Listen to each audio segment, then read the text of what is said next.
I suffered very badly from SAD, and I was having this problem where my house, I just was like, my house it's too dark. We shouldn't have bought this house, was the thing I was saying. So I then ended up on a journalist gig in Dubai. I was in this exhibition hall in the middle of Dubai, and out the corner of my eye, I saw this sign saying, "We've digitized the sun." And I was like, "Oh, what's that?" So I wandered over, and Georg was there, and he showed me Shadowmap. And I was like, wow. So we zoomed in on my house, and I was like, oh, now I can see what the problem is. And Georg said, well, you should keep in touch. And I said, yeah. So I gave him my address, and I thought I'd never hear from him again. But the next day he emailed me and he said, I think we should keep the conversation going. So I know that all of you know that the sun is an essential, perhaps the essential component to living a long, healthy, and energized life. And that as multidimensional beings of light, we are programmed by those beautiful biophotons filled with information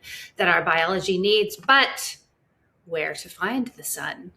For many people who live in cities or perhaps next to a mountain or a hill, it can be a little tricky to know exactly where and when to get maximum solar exposure, of course, responsibly and in alignment with the sun's natural rhythms, which means we get morning light and evening light in addition to the full midday sun. So where to find that? Or if you're buying a new house or going on vacation or renting somewhere and you want to know what the light environment is going to be like, there is now an app to help you answer those questions. It's called Shadowmap, and it's brilliant. It was put together by a young man named Georg Molzer, who, of course, was diagnosed with something that he was told was a major problem and that would prohibit him from ever getting sunlight exposure ever again. And he didn't buy it. Not only did he not buy it, he has reoriented his life to creating an app that tracks the sun. And he has teamed up with Dave Wallace, who has a background in marketing, who has had a long career for many years with some of the biggest marketing companies in the world. And he has now teamed up with Georg to help spread the word about this app. And it's really fun. So I know you are going to enjoy my chat with them and their journey to embrace the sun, and also all of the cool ways that you can use shadowmap.org to find the sun in your life, and to make sure that you can make decisions that will amplify your exposure to the beloved sunshine. All right, so enjoy. And also, the Reverse Aging Club is now on Substack, and so is the Quantum Biology Collective. It's on a different Substack. We have separated lovingly. We are partners. This podcast lives on the Reverse Aging Club Substack, and we have a live weekly hangout every Thursday at noon Eastern. I'd love you to come and join. It's really a free-form chat. We talk about all of the things from face yoga to phototherapy, skincare, makeup, emotional and spiritual topics, all the things that we need to consider to age beautifully and gracefully as God intended. So do come and join us there. That's at reverseagingclub.substack.com. See you soon. Dave and Georg, welcome to the Reverse Aging Club, and also welcome to the Quantum Biology Collective. You'll be seen over there as well. It's a pleasure to have you. I'm really looking forward to understanding what Shadowmaps is. But I'd love to start with how each of you landed in this world of wanting to connect people to sunlight. What was that journey for you, Georg? It's really quite simple, and I think everybody understands it who has ever experienced the winter in Vienna. So like all the things that we really love, we start to love them even more or miss them even more when we don't have them. And in a typical Viennese winter, you really don't have much sun. And it was like this winter, like 13 and a half years ago, where for 2 weeks, I really did not see the sun at all. And I was standing on this balcony, back then I was working at some office freelancing there, and they had a balcony, and I was seeing over the skyline, like the larger buildings, and I just thought, hey, it would be cool to have like a maps application that shows me down at street level where I can, at least at noon, like in winter when the chances are the highest, get some sun. That was the original idea, and I wrote it down in my notebook, among 25 other ideas. And yeah, and then I did another startup. Then I had a burnout, and in that burnout, after a while, I was contemplating what I should do with my life, and then this idea popped up again. It was like really something that I always thought about, and like many years later, this is then like idea 14 years ago, and then startup burnout. So around 2016, 17, I decided I want to do this. I'm gonna build it because nobody else has done it in the way I like it. This was my entry point, and yeah, then I started programming around 2018, 19, like building a prototype. I had a pretty clear idea what I want to do back then, and it really turned out like this. I mean, now it's a bit better than I anticipated, but yeah, that's really in essence the journey. I love it. I think there's something, there's just something so compelling about when a person understands the true connection that humans have with sunlight, that it just awakens something in us where we want to use our talents, whatever they are, to somehow move that idea forward. So you have a tech background, and here you are leveraging that to help people connect to the sun. And Dave, somewhat slightly different, same but different story. So I mean, my background is agency. I had an agency which I sold to WPP. I met someone special to you, I think, as part of my journey. I left that agency and I sort of wandered in the wilderness a bit, trying to decide what to do. And in that time, I did a bit of writing around sustainability. And the more I kind of got into the topic of sustainability, the more I was like, I think there's a few things missing here. And I sort of found myself obsessing over the sun for some reason. And, it was one of those things where I was born in the tropics. I got ripped out of the tropics and ended up in the UK. And I think my body was revolting from that moment forward. And I just was like, I suffered very badly from SAD. And, I was having this problem where I just was like, my house it's too dark. We shouldn't have bought this house, was the thing I was saying. So I then ended up on a journalist gig in Dubai. I was there to meet the government, the head of the government for AI. I think Georg met him as well. And I was in this exhibition hall in the middle of Dubai, and out the corner of my eye, I saw this sign saying, "We've digitized the sun." And I was like, "Oh, what's that?" So I wandered over. And Georg was there, and he showed me Shadowmap, and I was like, wow. So, I mean, we zoomed in on my house, and I was like, oh, now I can see what the problem is. And Georg said, well, you should keep in touch. And I said, yeah. So I gave him my address, and, I thought I'd never hear from him again. But the next day he emailed me and he said, I think we should keep the conversation going. And the more I thought about it, the more I thought, this is so cool. So I flew to Vienna, really began to understand what Shadowmap was about, and what Georg needed in terms of help, and sort of my marketing and sort of strategic background. I was like, I think I could really help build the business, and I think this is really super important. I mean, we sort of had this intuition around the sun, and I said, I think one of the things we need to do is to understand more about what's going on, just so we're not just voices out there. And at that stage, I mean, I didn't even know who Jack Cruz was. I think Georg said, listen to this podcast. We listened to the podcast, and we were then like, okay, we need to build up knowledge ourselves. So we launched a podcast, and that's become the foundation of building knowledge. But at the center of it is this brilliant application we've got, which is about people the lives they live, the homes they've got, and that relationship with the sun. And we think it's sort of a really important piece of the jigsaw.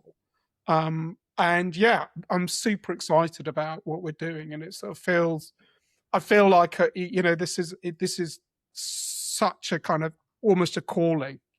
We joke about being called by the sun to do this, which is. Yeah, I mean, I also want to say Listen, that really... I don't think it's a joke. I was sort of alluding to it when I was saying earlier. I didn't quite go that far, but yeah, that is kind of how it feels. And it's Georg, rare to meet somebody where it clicks so quickly. Like in this 5-minute conversations we had at this booth in Dubai, I could already feel that Dave gets it, and he could feel that I'm passionate about it. And these are like these super rare random opportunities, and it's really, really cool how this unfolded. So I'm very, very happy I met you there, Dave. And yeah, it's like Dave is really, like, with the podcast, connecting to top people in the whole world who are like really at the cutting edge of actual science in regards of sunlight, and you need courageous people, because there is so much lies out there, so you got to correct it, and that this is happening, and I'm happy we're doing this. Yes. So if you could each share with me your basic understanding of what you've learned of why the sun is so important. And this is just, talking to a general audience. They're listening to this and they're like, these guys like could have done anything, and they're focusing on creating an app that connects people to sunlight. Like, why is that so important? Where are you each in your understanding of that? Dave, do you want to start?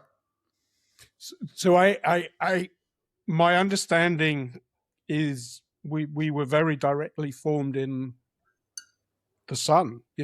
We are truly children of the sun and the sun's brothers and sisters, which exist in the wider universe. We were all forged in the Big Bang and the first stars, and that's, to me, is a very profound thing.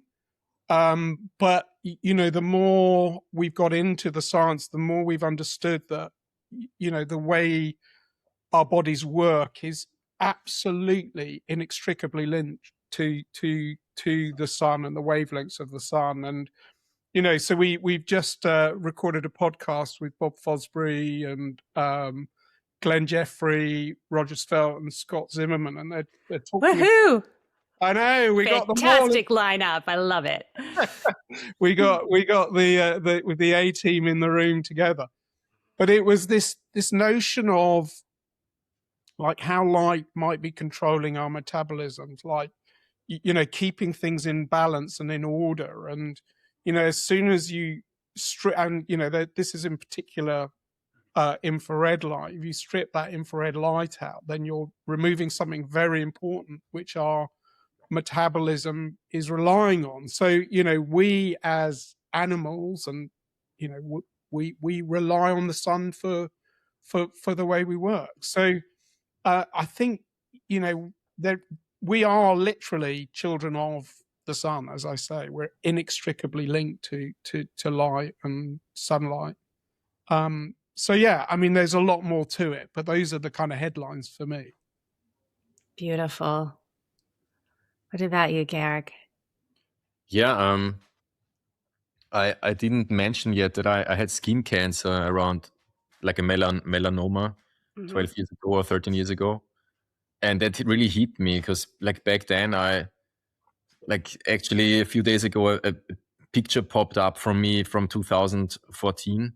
I was hiking with my sister, and I really looked quite bad. And it was because I had the surgery. They removed the melanoma, and then the doctors, everybody was like, yeah, like no sunlight for you anymore, essentially. Like you really must be careful, like sun blockers and t-shirts, and like I loved surfing back then. So like this was really, it struck me heavily because in retrospect, I was in a kind of depressed, sad state for years, and the sun was one of the few things that I really enjoyed, and that was taken from me.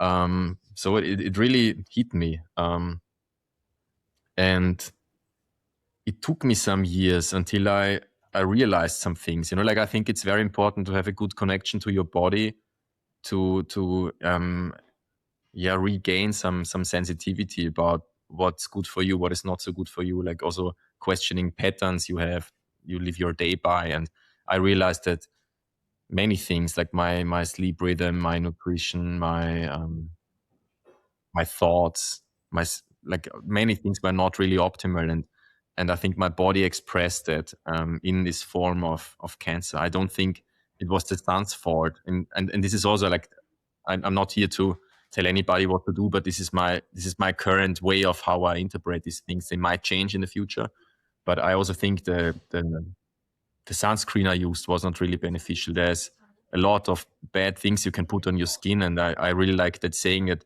whatever you put on your skin, you should also be ready to eat, because your skin just absorbs it, and if it's super toxic, it's probably not so healthy. So yeah, anyways, I realized what I should do, what I can do, and I just started to live a cleaner life, and it just had lots of benefits on all the aspects. And I also then realized, okay, I'm totally not afraid of the sun, and like I'm much more in the sun than ever. I don't use sunscreen anymore. I use coconut oil, and I'm in the sun as much as I can. And how I see it is like, it's a strong energy. It is a full spectrum energy that goes through your cells. And this is also like a very subjective interpretation, but I see it as cleansing. And Dave mentioned the information. I think it's full of information, and that information is also restoring and cleansing. But if your body is full of shit, you could say, like lots of waste and toxic stuff, then that cleansing process, it's a lot that is being released. So I also had it like a few years ago when I was in the sun for 3 hours. I felt super tired. I also looked like my eyes looked tired and everything, because I think there is so much stuff being released, and you need to get that back, to get that out of the system. So now when I'm doing this is not happening anymore. So it's I think the system is already much cleaner. I also don't get any sunburns anymore. Because you're Northern European descent. Yes. So how do you manage your sun exposure? Because a lot of people would say to me, I can't go in this sun. I'm too pale. I'm Northern European. I'll burn right away. So how did you come to create a routine or a way of life where you're in the sun but you're not burning? Because that to some people would seem impossible. Yeah, I totally get that. And I also get this feedback quite often. And you also see like these people who, like I met this woman, she's from Wales, and she's very pale. Like her skin is very bright, and bright blue eyes, even though she has dark hair. And it's a typical protocol that you train your skin, like go out there, morning sun, evening sun, have the lower UV sun training your skin. And I'm convinced that any skin type can build up more callus, you could say, and get more ready to be more in the sun. But of course, you got to be careful. You need to listen to your body. It's nonsense to be super pale and go out there at noon for many hours and just get sunburned. This hurts, like the body immediately tells you it's not the thing to do. But you can get there step by step, and maybe you will never be able. I mean, I'm also like, I'm not in the tropics. I'm in Austria now. It's summer. If I go to the tropics and I'm sunbathing without any protection for 3 hours, I will also get sunburn. I mean, I said I don't get sunburned. I don't get sunburned in Austria anymore, but I would get it in the tropics. So I would also in the tropics, I would need to train. But when you get that tan and you are out there more, it's like very high energy. So it's obvious, like the creativity, joy, energy. You don't need too much sleep, so much sleep. Your body feels super strong and fit. It's totally obvious, and you really feel it. It's not just some imagine. Hey, Dave is back. He himself to another location. Yeah. Yeah, and What I a mean, moment, what a what- moment for my internet connection to go. I don't know. I'm so sorry. no problem. These things happen. I just thought So yeah, Georg was just walking us through his sun routine. I mean, you're also Northern European because, I often will mention in casual conversation, well, actually the sun is good for you. Oh, but I burn, I can't go out. So Georg was talking about the importance of going out in the morning, in the evening, to get our skin used to the sun, and then we can gradually expand our daytime exposure. And also you were saying like you get used to where you live. So like I did an interview with a dermatologist who lives in Arizona. So she had quite conservative recommendations. She still, understood the importance of the sun, but because of where she was located, she was much more cautious about recommending people spending time in the bright UV. So, there's a wide variety of approaches, but Georg, I mean, think what you were saying about listening to your body is key. Yeah. Dave. And I have to say, because I'm now trying to, I set myself the challenge of following the sun as the days got longer. So I was up at 4 this morning, sort of trying to get some content of the sun rising as well with the dogs. But unfortunately, I deleted the video at the end. I was like, it's a good sunrise as well. But it's really interesting because the more I kind of get that morning blast, the less kind of burnt I've been. And, I've stopped wearing sunglasses, would advise people that they to think carefully about wearing sunglasses, particularly sort of when they're outside in bright sun. And I mean, it's I haven't been burnt.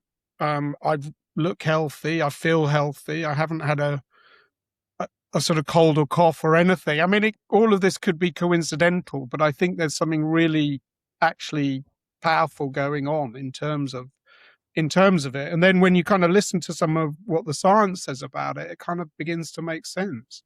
Yeah, and I mean, there's like so many aspects to it. When you think about food, like it's like any vegetable or fruit is basically accumulating solar energy in its cells, and we eat that, and there are like perspectives that really resonate with me, that you are eating that information that is stored in the fruit, and that information comes from the sun, and it restores your purity. It gives you energy, and also like the seasonality of the food. Like that you eat what is growing close where you live, at the right time.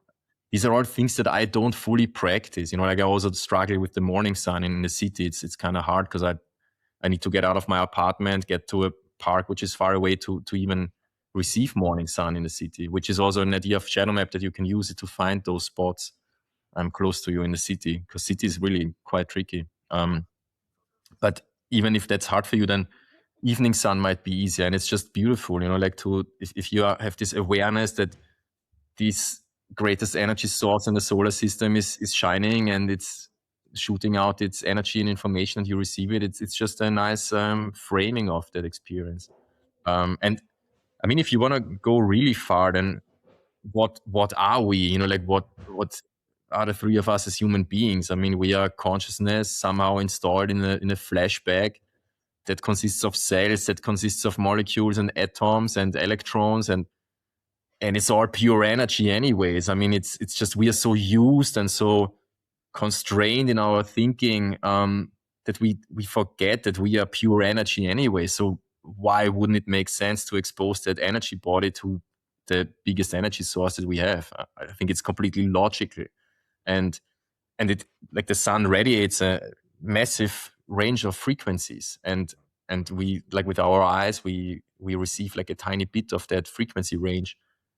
So we are also somehow, limited to believing that it's only about that visible light spectrum. But of course, that spectrum acts on everything all the time, on all our cells. And I think there's some mind opening is helpful to get the bigger picture. Yes.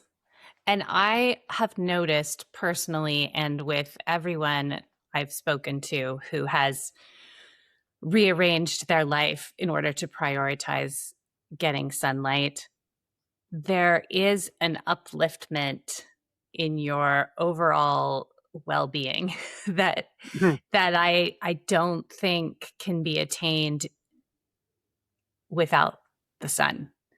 And I'm someone who spent years in deep, spiritual and psychological reflection across a range of modalities, and it transformed my life for sure. But I noticed since I've connected to the sun, where it is in the sky, made it a priority to go outside multiple times a day, that there is a lifting to my overall mood that as stability, I'll call it, to the level of my mood that I had to work much harder to maintain. Mhm. Does that make sense? It Before the sun. makes perfect sense. I mean, I guess both Austria and the UK are cursed by lots of grey weather, and I think I do notice on grey days that my mood gets flattened as well. So, and also, I mean, one thing that's been interesting as I was thinking about SAD quite a lot, like this whole the winter blues, and this year I was like, well, maybe actually being sort of slightly depressed in winter that's what your body wants you to do. It's a hibernation sort of state. So this year I tried relaxing a lot more about it and just saying, well, I'm going to be a bit more miserable. I'm going to sleep a lot more. I'll probably eat a lot more. That's just the way it should be. And actually I found not sort of worrying about SAD and the causes of SAD, I actually managed to kind of cope with it a lot better. That's not to say that the first opportunity I got, I didn't get straight on a plane and find a sunny spot. But Yes, it's just kind of interesting when you sort of tap into what's going on and the cycles and the rhythms of all of this stuff. It's fascinating how you can kind of actually let yourself off a bit. I think there's so much pressure on us to kind of, I don't know what, be happy, to succeed, to all of these things. And actually, just stepping back and kind of listening to what might be going on, I think it means you can kind of relax into what's going on a bit more. That's good advice. Yeah, I think so. And it makes so much sense because you think about the energy level you have at noon in June. It's maybe not supposed to be the same at 3 p.m. in February. Exactly. Like we maybe are supposed to downshift a little. And I find too, in the winter, the more time I spend outside, the more stable my mood is. It's still not quite the same as when it's sunny, but where I live right now, we've had a couple of very cold but very sunny winters. And it was, my mood was totally different from when we lived in, say, France, which is the same as the UK, where it didn't get that cold, but it was gray for like 12 weeks straight. Yeah. No, ugh. And I think it's also, I mean, my family now, as I've talked to them, they come to accept that might be going on with me as well. So, But I mean, I think one of the other observations is some of us are very connected to this thing. I don't know why, but we seem to be connected.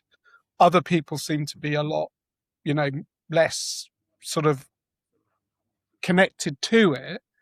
So I think that's just something to recognize as well, as different people will have different sort of tunedness to all of this as well. That's not to say that there's a universal principle, which is light and getting outside and fresh air is healthy for everybody. It's just interesting how I think some people are much more sensitive to this than others.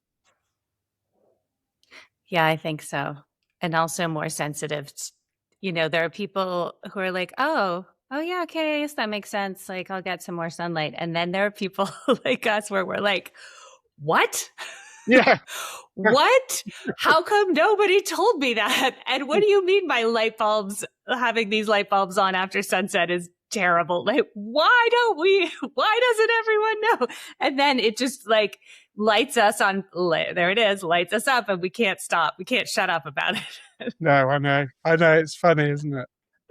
But I think the cleaner your system gets, the more sensitive you become. Like there was this discussion about like some podcast interview, and somebody mentioned that he had 3 glasses of wine and it completely knocked him out. I don't know if you've seen this or heard that. It was like a Diary of a CEO podcast or something. And everybody was like, oh my God, like people are such, super weak. They can't even drink 3 glasses of wine and continue lightweight. But I experience this myself. It's just if you eat cleaner, if you don't drink alcohol every week and like work on these things, you become more sensitive. And obviously if you then put something down which is really not healthy, then it's harder, like, because you also realize like what is the actual value of these things. And I think it's a progression.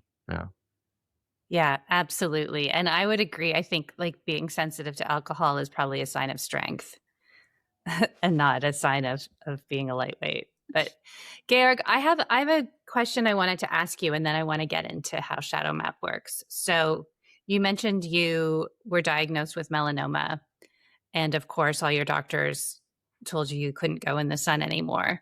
Mm.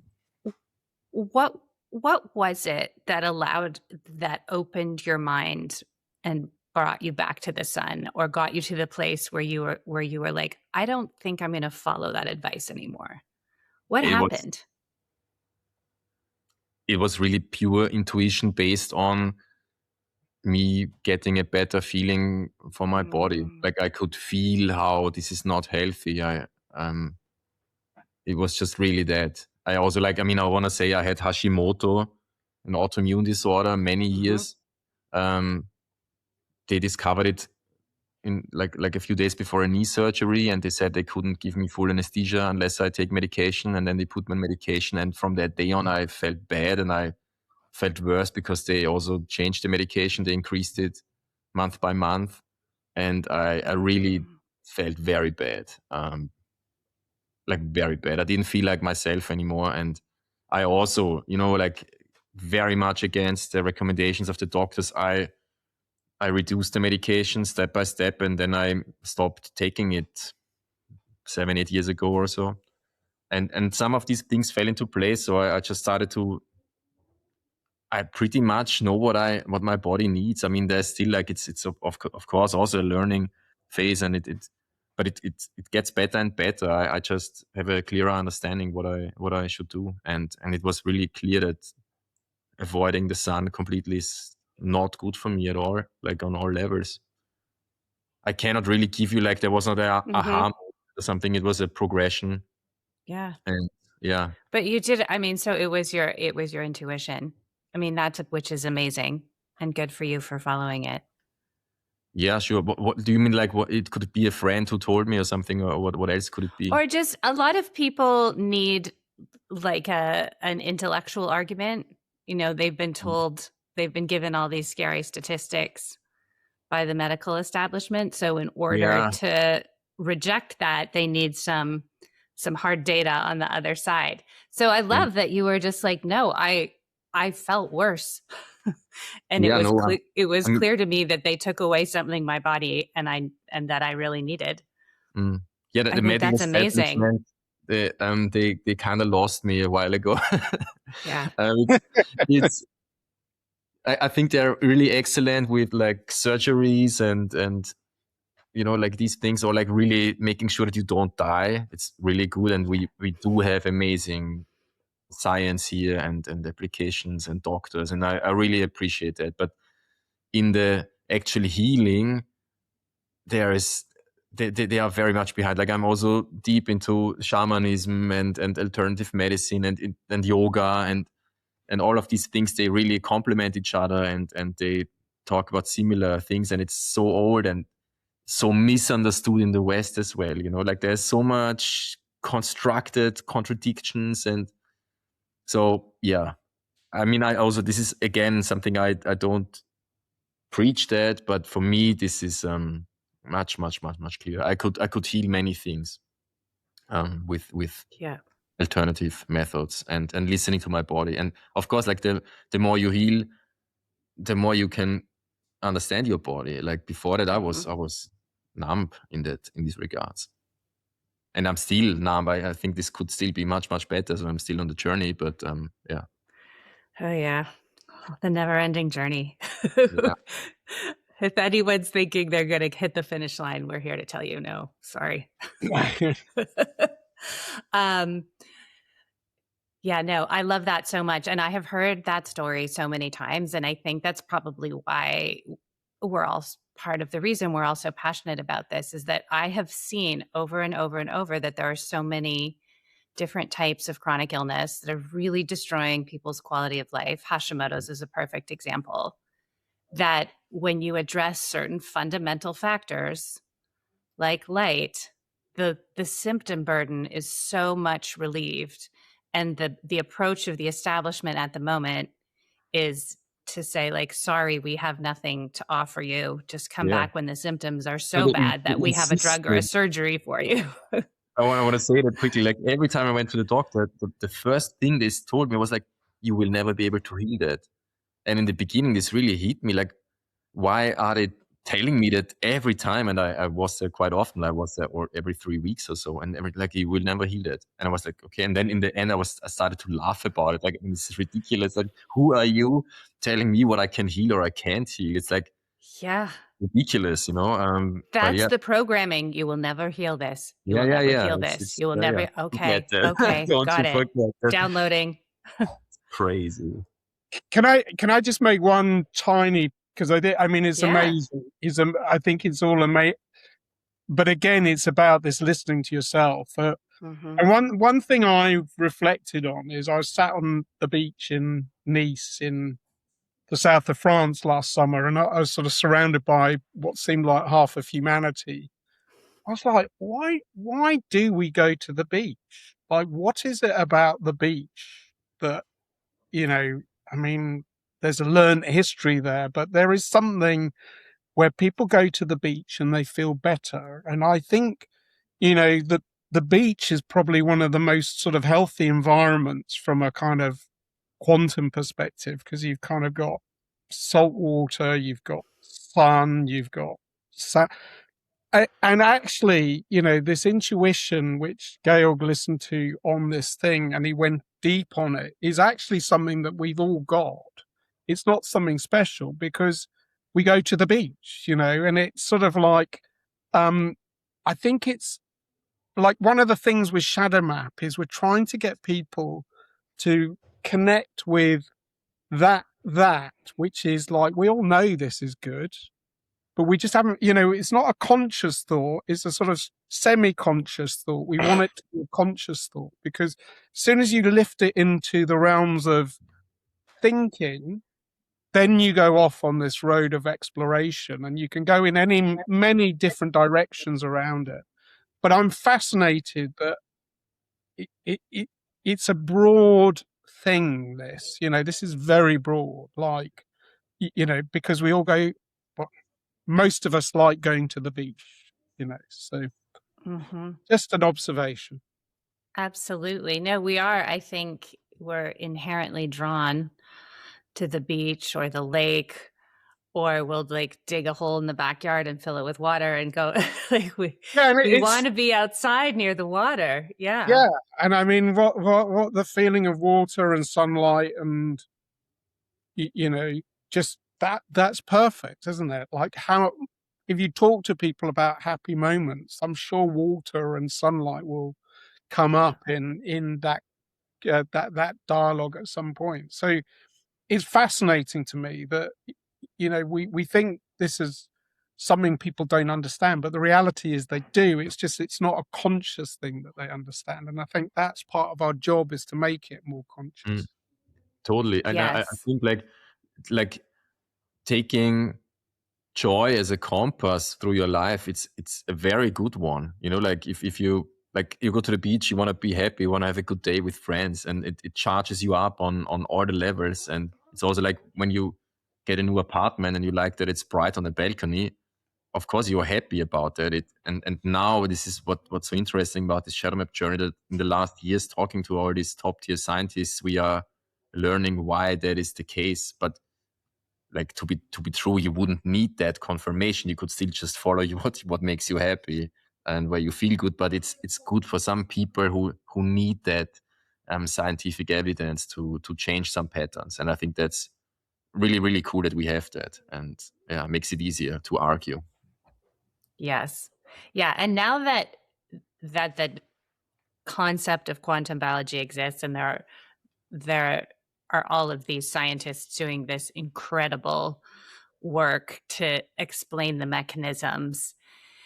I mean, it's just amazing, because we're pulled there through our intuition, but now we have all of this evidence to back it up and to say exactly how and why. And the UV light is doing this, and the infrared light is doing that, and the darkness at night is this, and the morning light.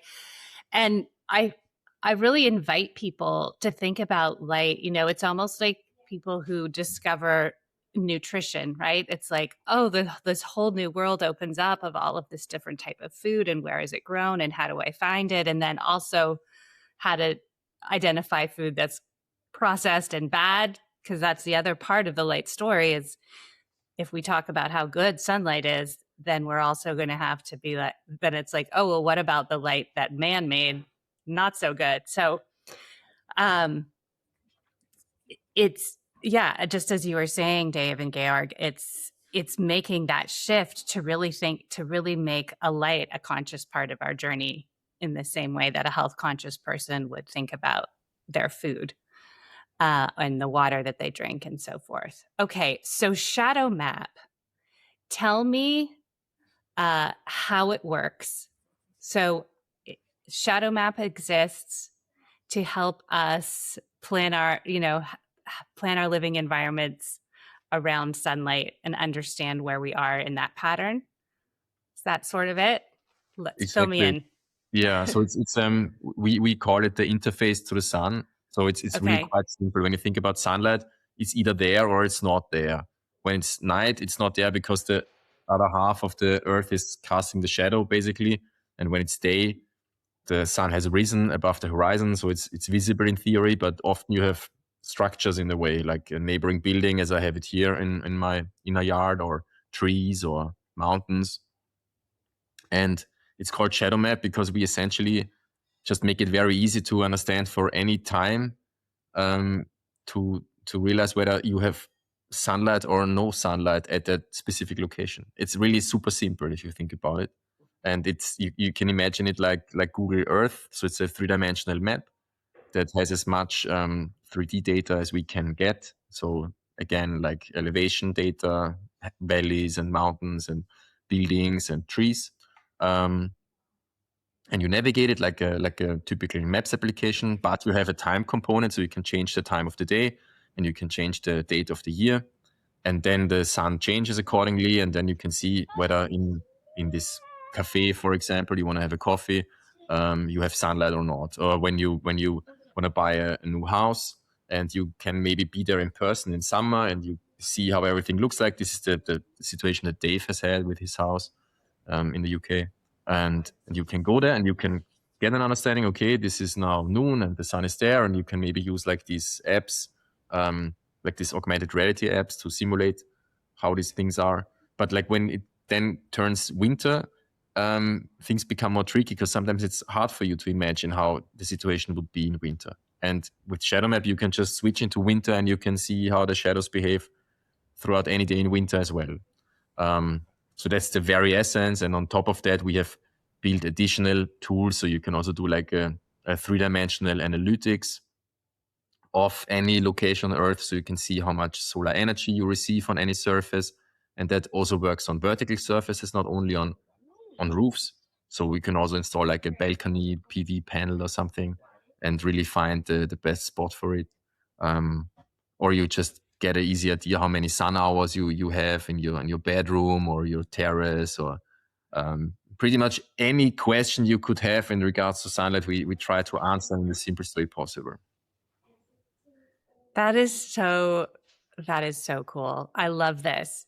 And I'm thinking too, because my mind always goes to practitioners and health coaches, and we have a lot of doctors and people working with clients and patients to help them optimize their life for the sun. And so you could put in the location of your client.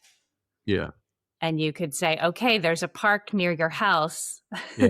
100%. That gets sunlight from 10 till 1 every day. So plan your picnic there. Yes, exactly. 100%. And what's interesting is, I mean, in terms of my house, is using Shadowmap, I fell back in love with my house, because the thing I realized by going through the process, like the morning sun is something that I particularly need. And I discovered my house was brilliant for morning sun. I just hadn't kind of noticed that. And I don't know, something clicked when I was modeling it out, sometimes when you do all of these things. And I was like, yeah. So now I've fallen back in love with my house. I'm not angry at my house for letting me down, So there's dark spots, but, I don't worry about those so much anymore. But I love that. So you're like rediscovering your own home. Absolutely. And it's like, if I hang out here in the morning and open the window, it's a whole different story. I just didn't realize.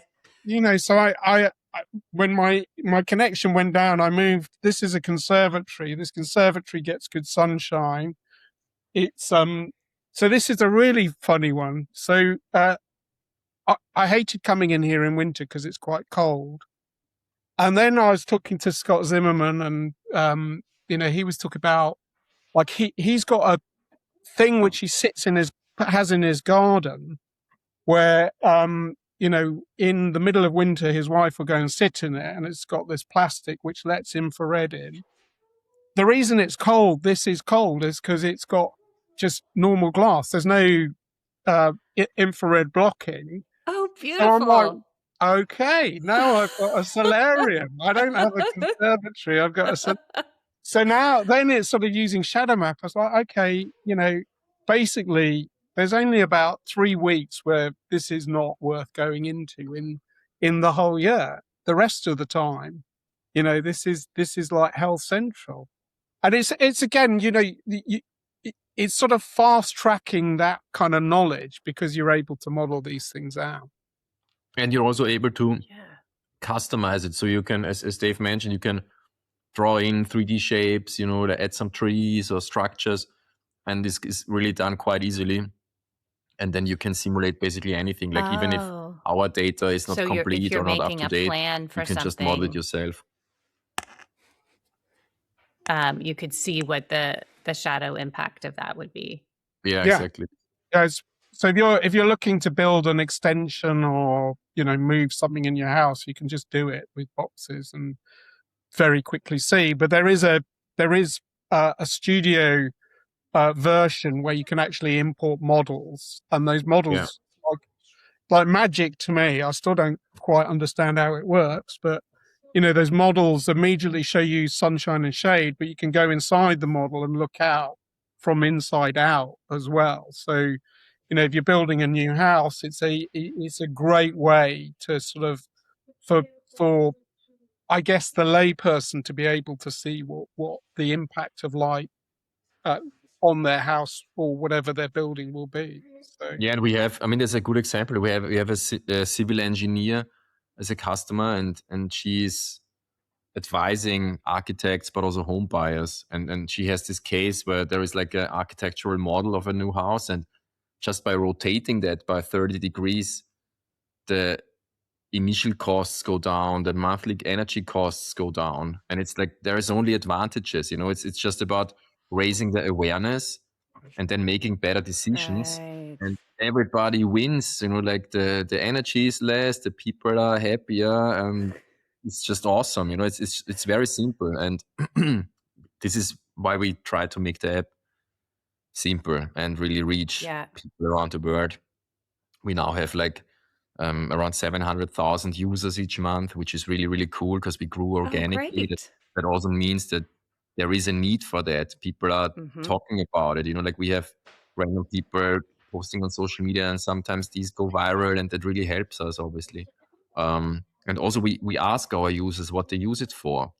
So, like when I started programming it, it was, for me, was a tool to find sunny spots. But then like very soon I realized it's a cool tool for photographers, filmmakers, solar energy, real estate, architecture, because the sun has so many verticals. I mean, it's in everything. It influences so many aspects of our lives, and this is also how it's being used. So we do ask them, and the majority uses it for home buying decisions, and then also like gardening, photography, solar energy. But we also have like city planners. We even have like museums who reverse engineered the date of some paintings in their gallery. So there was like a series of paintings with buildings in the 19th century, and there was like a border of shadows on the buildings, and they just used Shadowmap to confirm that these paintings were really painted when the painter said he painted Oh my them. gosh, that's amazing. Funny God, stuff. humans are so awesome. Like we're just I know. It is incredible. So talking of home buying, like one of the Mhm. things we have been working to do is to find partnerships with some of the big property platforms, because Right. And so you just announced a big one. Which one was it again? I it was forget. with Redfin. Redfin, right. So, Okay. and what we've got with Redfin is the launch of something called SunScore, which is through a, a process that we go through. We can basically score a property for its sun profile. Now, the reason we would do that is, we live in a world where people are kind of like going from one thing to another, and to be able to give people a grab number which they can just sort of glance at, we felt was really important.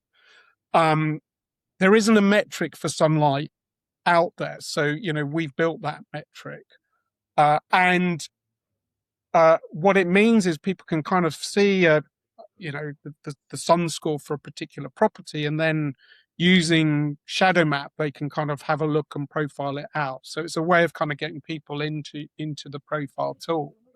But Redfin are amazing because they're sort of at the cutting edge of I think the thinking around the property platforms and how to create a better customer experience, and they felt that sunlight was something that their customers were really looking for, and they did some research, and the research is fascinating because I think something like 44% of people would choose a smaller house if it had better sunlight than Wow. so again, this is this Incredible. intuition. It's these Yeah. things which exist, which they're sort of making real. So and that's been hugely successful. So that's rolling out at the moment to all of their properties. Yeah, we have analyzed now like 4 million properties, which is like a massive quantity in all of Wow. the Yeah, US. that's crazy. And So they all it's get like more. the last time I was looking on, one of those platforms for a house, there was a big deal about like your walkability score. Yeah. So it's So now we have a sun score. we I do. love this. And it's such an important feature that they have integrated it in Absolutely. to the real estate app. So Redfin is, for people who don't know, it's like Zillow or Yeah, a it's the place where third you go to largest, look at houses. Yeah. third largest US real estate platform. Yeah. Well, so I everyone think- in America would know it, but yeah. Yeah. So a Rightmove or a REA in Canada, or so. But I think for us, it's we want to get the sun score. We see that as a way of kind of getting the sun noticed as part of the home buying process. It's part of our plan to reconnect humanity with the sun. Yes. And so we're hoping that other platforms will, and we've got dialogue with other platforms about using it. So which is exciting. I mean, my dream would be, because this is a personal thing, like I want Airbnb to adopt it, because at the moment if you go on holiday, you have to take a bit of a leap of faith in terms of the sort of sun profile of a property. And, Right. a sun score on an Airbnb property just feels like a no-brainer to me, to be honest with you. And I think, for them, that would be an innovation, which I think a lot of their customers would be really happy for. So, Yeah. Especially if that's the reason you're going on vacation, is to get some sun. which I think in And it's, the Northern Hemisphere, many people are. That's primary goal number one. it's Georg? something that like should be a complete standard, it's I always say that 20 years ago it was an innovation to have a floor plan of an apartment in your real estate platform, and now it's like everybody, that's the bare minimum. And I think a metric in regards to sunlight, given how important it is, should be a standard. And Yeah. what's so cool about it is that with this metric, all the stakeholders have something to optimize for. Like if the architects put in 5% more love and energy to build a house that is somehow oriented in synergy with the sun, or plan about it, or the city planners do that, and everybody strives to get a higher sun score, then again, everybody will benefit from that. And this is, with this metric, there is now a number that you can optimize for. And we believe, we hope that with this metric, we're going to shape the whole industry in a good way. Yes. Yeah, no, I think so. And also I hear what you're saying is just to have any point of reference for our consciousness that prioritizes the sun. Mhm. Just reinforces the new paradigm we're trying to live in.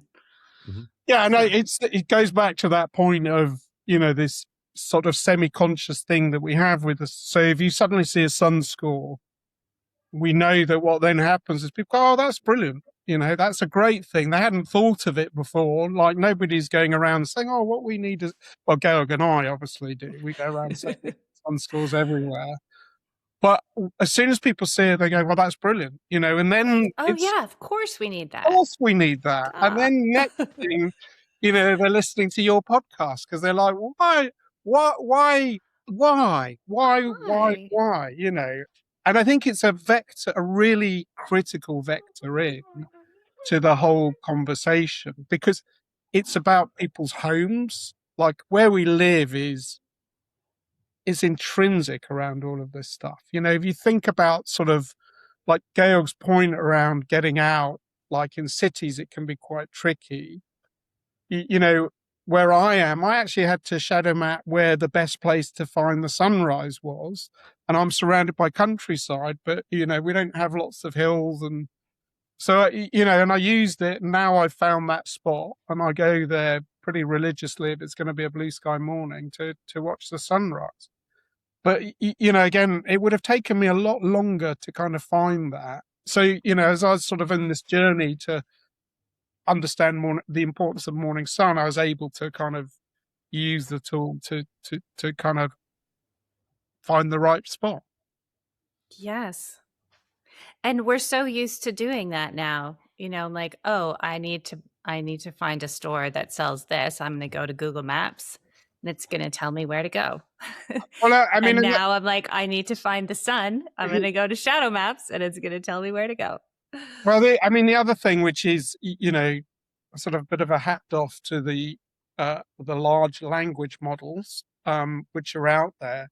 This is now consumable. So if you want to find the sunniest house in a certain location, if it's on Redfin and it's been scored, then you'll be able to find the sunniest house in that location using their sort of conversational interface. So, I mean, we've got to face the fact that people will be going to these LLMs to find answers to life, the universe, and everything. So we've got to be there as well, haven't we? Yep. A whole other road to figure out. I mean, but it's sort of, yeah, you can't. I mean, I don't know. I feel we can't not participate, because otherwise you'll miss a whole section of people. Yes. And, as you just said, there are amazing ways to use all of this technology. We just need to, as you've both been saying, remember who we really are and what we really need. 100%. Yeah. Well, I think this is so exciting, and I want to congratulate the both of you on moving it all forward. That partnership with Redfin, I saw that on LinkedIn. I thought, oh my God, that's fantastic, right? Like, because that really is something that just sets it as a baseline. Yeah, of course the sun is important. And I would love to encourage everyone listening to go and check out Shadowmaps and let us know how you use it. I know my people are going to come up with crazy creative ways to leverage it. So how can people find Shadowmaps? It's Shadowmap without the Shadowmap, no S. Okay. Yeah, so it's Shadowmap.org, or just Google Shadowmap and you will find all our offerings, and you can find us in the iOS App Store, Apple App Store, and very soon on Android as well. This is an inside joke actually that took us a bit long, but it's launching probably next week or like the week after. Yeah, so find us, and also Sunlight Matters, our podcast. I think we should really recommend. Dave, yes, talk about that. Really, we're excited to have you come and join us on that as well at some point, Meredith. And so the application runs on any device. It runs in your web browser. It runs on your phones, tablets, anything. Yeah. So good. Okay, everybody. So go and connect to Dave and Georg. They are both on LinkedIn, shadowmap.org. The Sunlight Matters podcast. I know you'll all be interested in that. Go subscribe there. It's on all of the podcast platforms. And add it to your weekly Sunlight Roundup. And so delightful to meet you both. I know this will be the first of many collaborations. And thank you for Georg for creating Shadowmap, and Dave, thank you for helping to move it out into the world. Our pleasure. Thank you so much for having us. Thank you, Meredith. Yeah. Well done. You've made it to the very end of the episode. Thank you so much for spending this time with me. I really, really appreciate having you here. You make it the whole thing worthwhile. Come and join the club at reverseagingclub.substack.com.